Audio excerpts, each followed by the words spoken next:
Boker Tov et Boker Or, l'école Am Israël, en ce Bezrat Hashem, jeudi 3 juillet et 7 du mois de Tammuz, Shiur offert.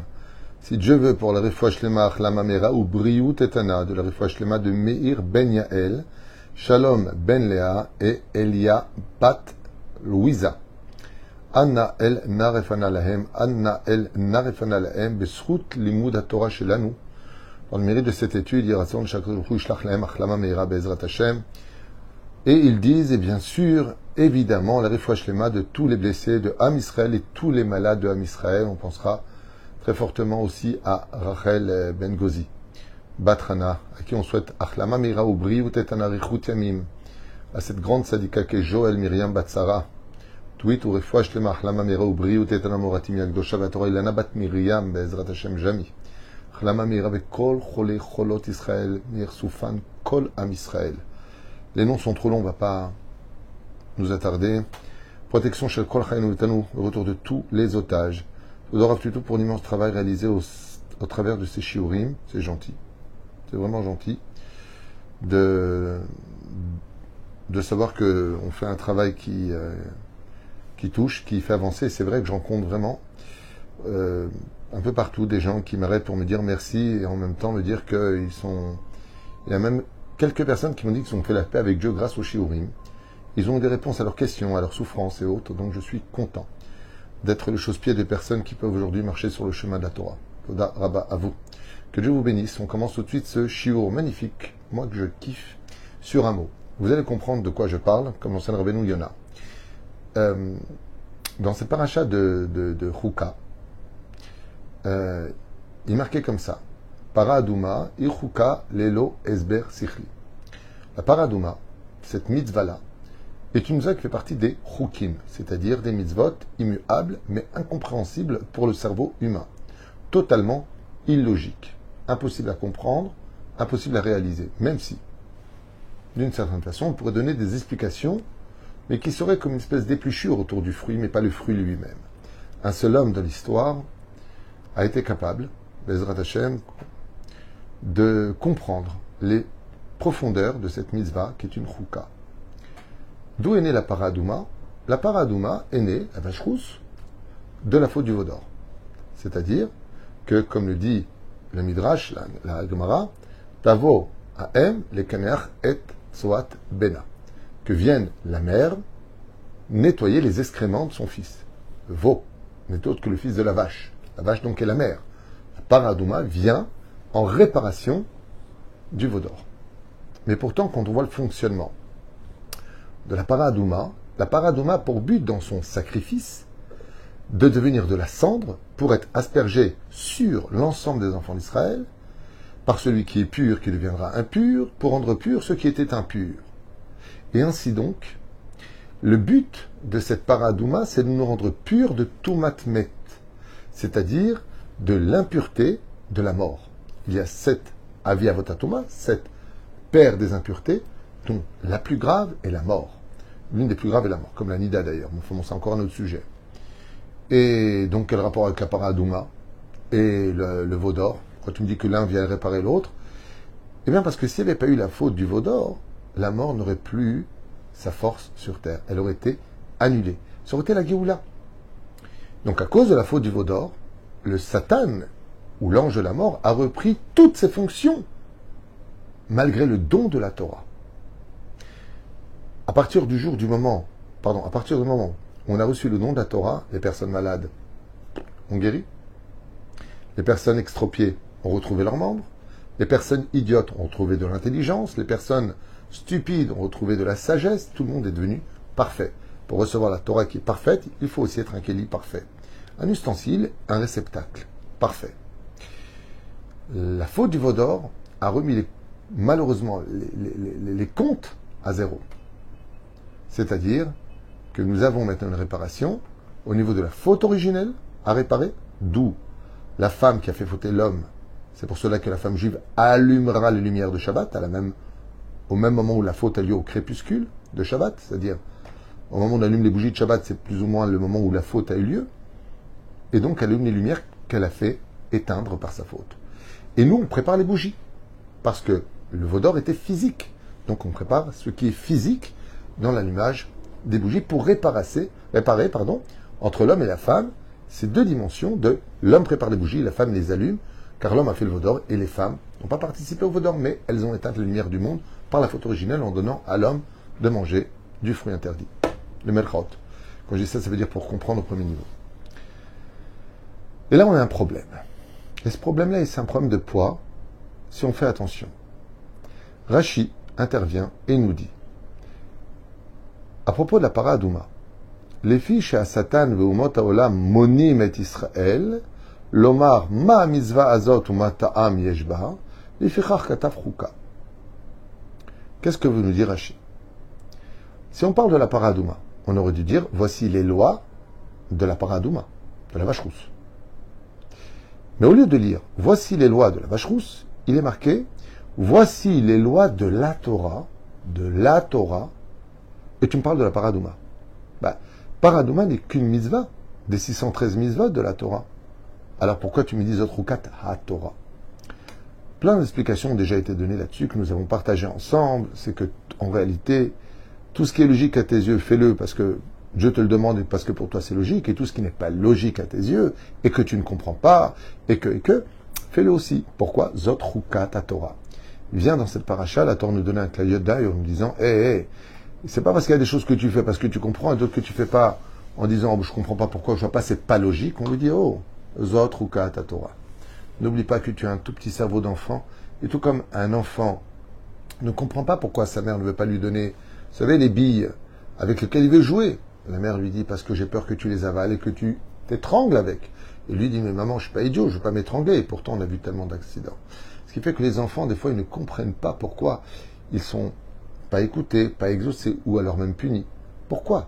Pour eux, maman est caca, papa est caca. Pourquoi? Parce que tu me punis. Moi, j'ai rien fait de mal. Alors que les parents font attention à lui.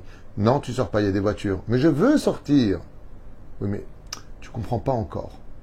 Ainsi donc, la Torah nous ramène à cette extraordinaire réalisation que Kadosh Baruch Hu, tout ce qu'il nous a donné, que tu comprennes ou pas, tu dois le faire. C'est tout. Compris? Très bien. Mais est-ce que Rashi nous dit vraiment ça? Pas du tout. Regardez bien cet extraordinaire mot que va utiliser Rashi et qui va être Bezrat Hashem, la source même de secours pour la Refoua Shlema, de pour qui ce cours a été dédié, si Dieu veut, Mir Ben Yael, Shalom Ben Lea, Elia Bat Zouiza, entre autres. Rashi Akadot nous dit les fiches à Satan Vomot Haolam, le Satan et les nations du monde, Monim et Israël. Qu'est-ce que ça veut dire? Monim veut dire compter. Ils vont dénombrer les enfants d'Israël. Et là, il y a une question qui se pose. Quel rapport avec le fait de nous compter? Tu aurais dû dire, ils vont juger Israël, se moquer d'Israël, descendre le niveau d'Israël en disant, ah, vous parlez de la paradouma qui est reliée au Vaudor? Ah, on va vous descendre en disant, c'est ça le peuple de Dieu qui a reçu la Torah et vous avez fait la faute du Vaudor. Effectivement, plus tu grandis en Torah et plus ton Yetzer Hara est grand. Donc quand vous serez juif et que vous aurez reçu la Torah comme nous l'avons reçue, après vous pourrez nous juger. Voilà ce qu'on pourrait leur reprendre, mais leur répondre. Mais quel rapport, chers amis, avec le mot de Rashi? Vous allez voir cet enseignement magnifique qui en ressort. Regardez ce qui est marqué. Les filles chez Umot Haolam, Vea Satan, Vea Umot Haolam, Monim, les manotes en hébreu veut dire compter, dénombrer. Quel rapport? Le mari de Zeskin explique cela avec ce mot que va utiliser Rashi. Qu'est-ce que cache dans son enseignement Rashi? Son enseignement, qu'est-ce qu'il cache?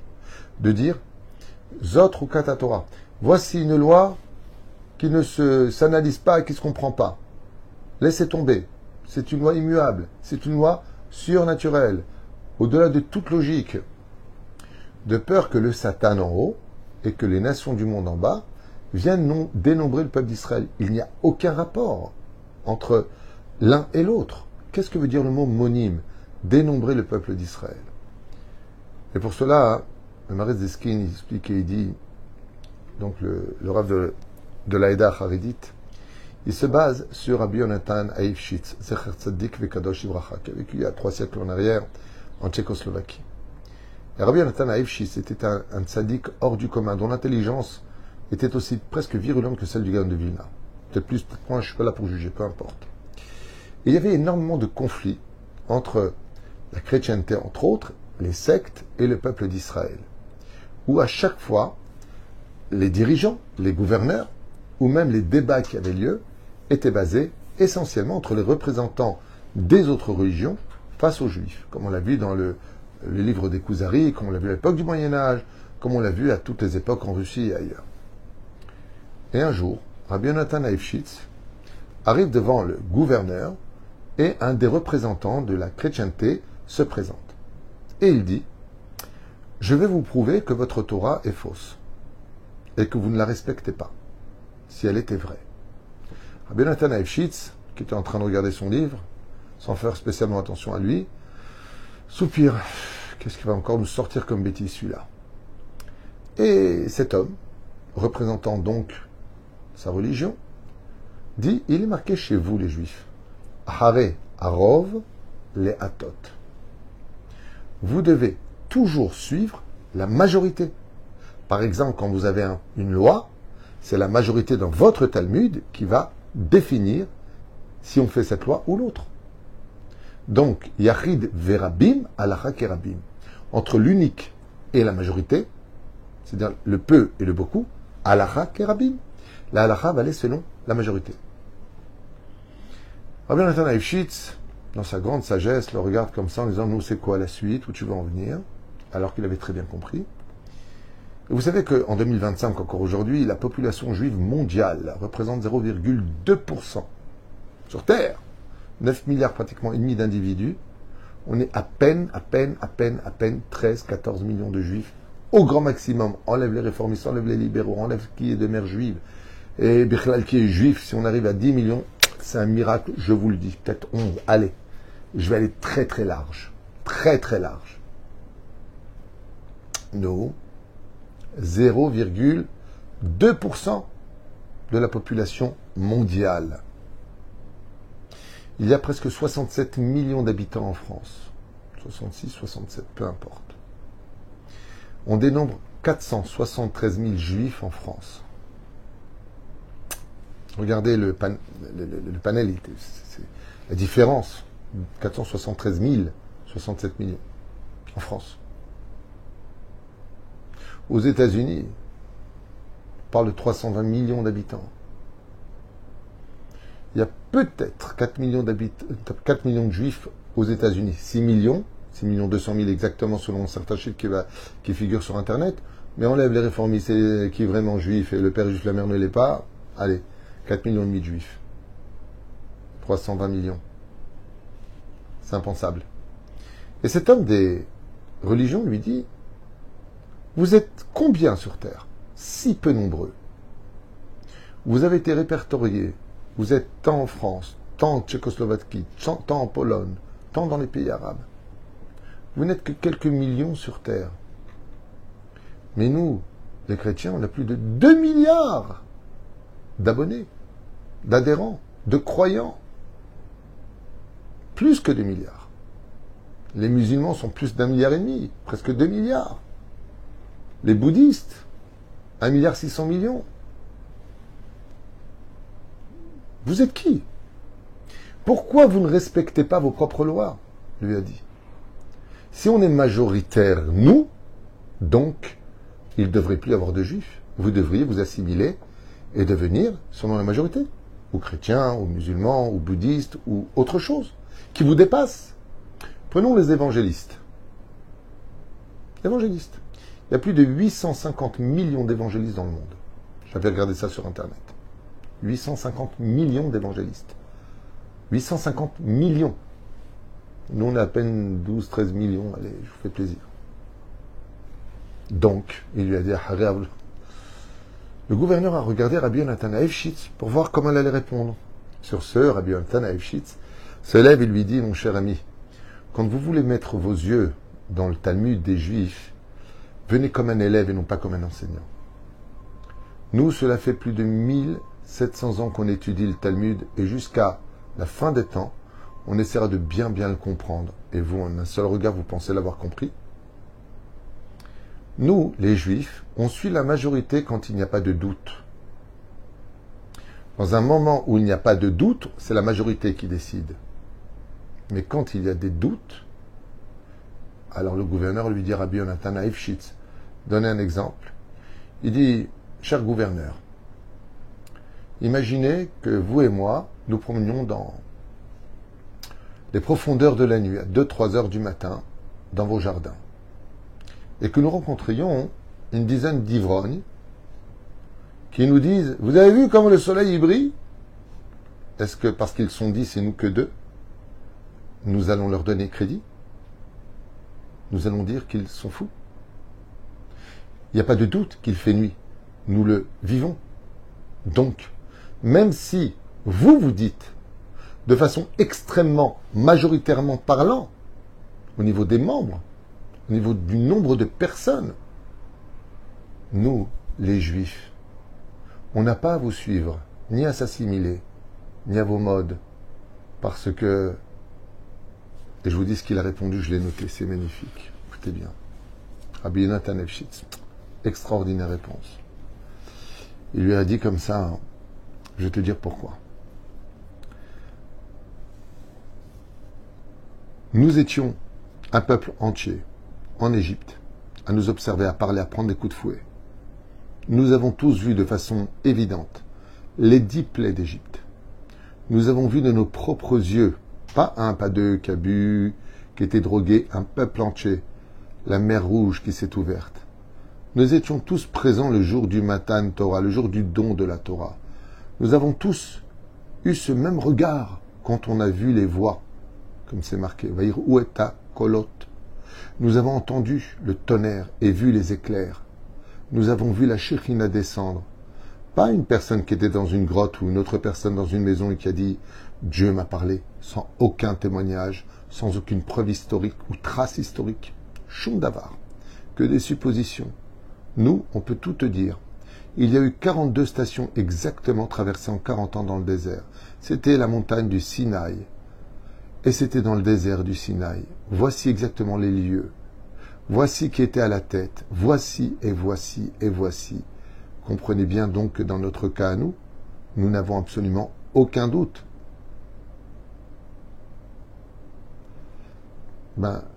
Comment peut-on comprendre que les Juifs sont des lumières?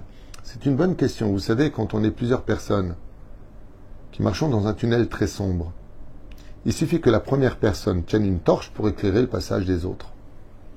Ce n'est pas la quantité qui est un besoin. Regardez dans le système solaire dans lequel nous vivons. Nous avons plus ou moins 9 planètes, et peut-être un peu plus ou un peu moins. Il y a les 7 planètes du système solaire.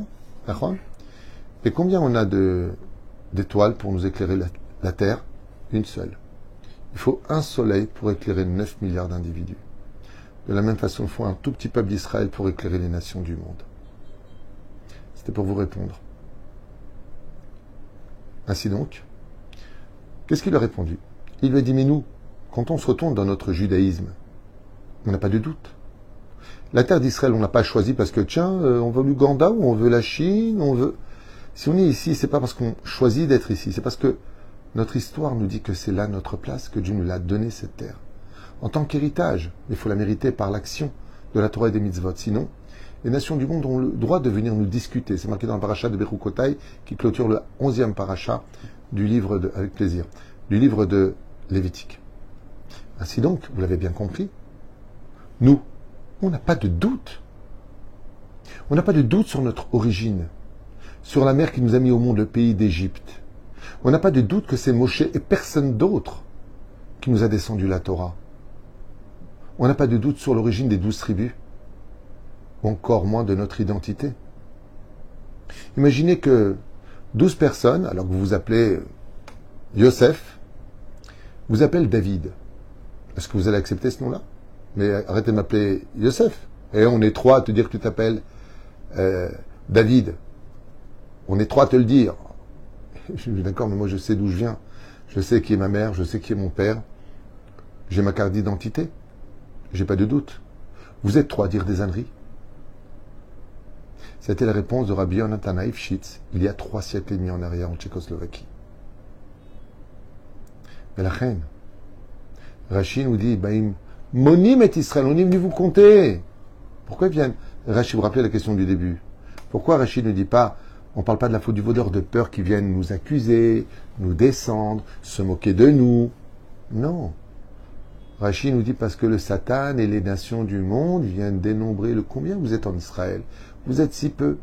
Comme le dit le roi des Khazars dans le livre de Kuzari, il dit pourquoi je ne me suis pas adressé aux Juifs au début? Parce que vous êtes le peuple le plus insignifiant, le plus petit du monde. Même quand tu vois la terre d'Israël, il est très dur de la voir sur le globus, vous savez. Ça ressemble à une chnana comme ça, c'est tout petit, tout petit, tout petit. Ce petit terrain de rien du tout, coupé en gruyère, avec tellement de villages, alors qu'il y a tellement de pays arabes autour. Tellement. Le monde est rivé sur un département français. Israël, tout Israël, représenterait un département en France. Et c'est ça qui est discuté. Mais nous, on n'est pas là-bas parce que ça nous fait plaisir. Il fait shrana, j'ai chaud moi ici. J'adore mon pays, il fait chaud.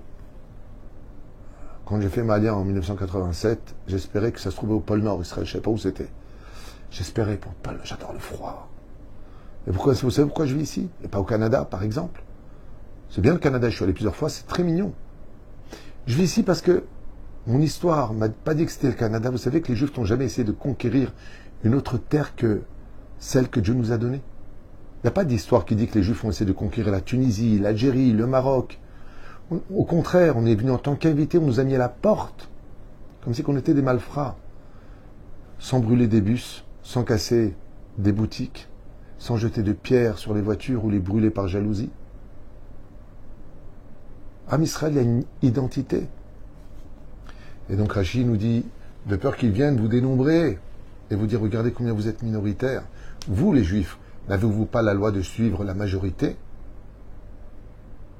Et nous, on répond, Bechuko telem lo telechu. La Torah écrit, vous ne suivrez pas les nations du monde. Vous ne suivrez pas leur mode. N'allez pas leurs frontières. Respectez la République? Oui, bien sûr. Moi-même, j'ai fait mon service militaire en France, avec ma kippa, mes tzitzit, mais j'ai respecté. J'ai servi la France. J'ai servi aussi mon pays, Baruch Hashem.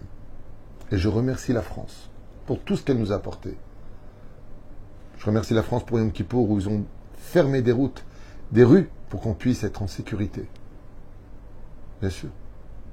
Un juif qui n'a pas de gratitude n'a rien de juif. Il faut vérifier son origine. Merci à la France pour ce qu'elle nous apporte et nous a apporté. Mais aussi, on n'oublie pas le mal qu'elle a fait. Dans les deux cas de figure, elle nous a aussi vendus. Elle est antisémite en 2025. Qu'on le veuille ou pas, c'est un état de fait. À part CNews, cette magnifique chaîne qui est la seule que je regarde, pas parce qu'ils sont pour nous ou contre nous, ça n'a rien à voir avec ça. Parce que c'est le seul qui ne dit pas de bêtises. Les seuls qui ne disent pas de bêtises. Ça fait vraiment plaisir. Et je salue d'ailleurs toute l'équipe de CNews pour leur courage dans une génération où, si tu ne penses pas comme eux, tu es tout de suite menacé. On parle de menaces. De mort, hein, pas de je t'envoie des fleurs. Bon, enfin bon, pas de rapport avec le cours. Deuxième explication, donc qui est extraordinaire. Maintenant, on vient de comprendre pourquoi Rachid nous donne un mot il y a 1000 ans en arrière, pour pas qu'il nous compte. Ah oui, parce qu'on a eu peur que les Juifs disent, bon, bah, écoute, c'est la mode, ça va, la majorité des gens, par exemple, même entre nous les Juifs, il y a une majorité de Juifs qui ne sont pas Shomer Shabbat, et une minorité qui est Ken Shomer Shabbat, si on est droit dans une façon d'analyser les choses. Alors, parce qu'une grande majorité ne sont pas Shomer Shabbat, on va les suivre? Non. Pourquoi? Parce qu'il n'y a pas de doute qu'on doit tous être Shomer Shabbat. Parce qu'elle est la carte d'identité de notre judaïsme. Et si tu n'es pas Shomer Shabbat, tu perds ta carte d'identité, comme nous l'avons expliqué et référencé dans beaucoup de cours à propos de la valeur de Shabbat Kodesh. Comme disait le Rabbi Lubavitch, 2 mitzvot à laquelle tu dois t'attacher, tes tefilin, ton Shabbat. Ne quitte pas.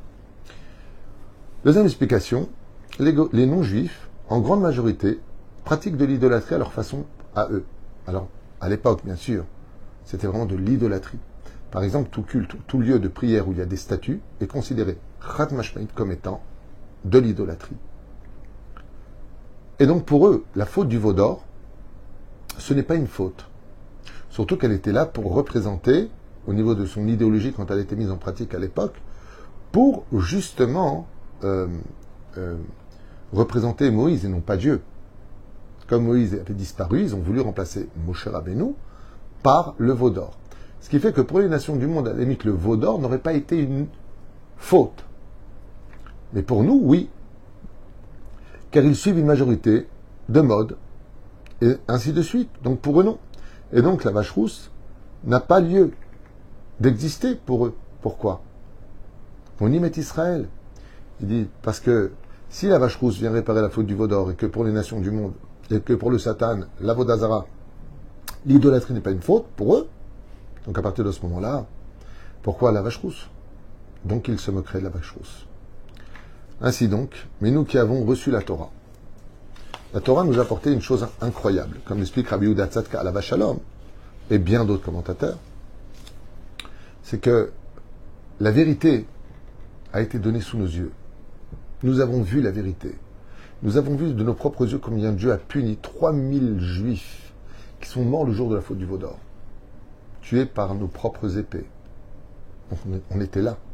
Et on l'a transmis de génération en génération. Un peu comme de façon historique, l'histoire se transporte à travers les siècles.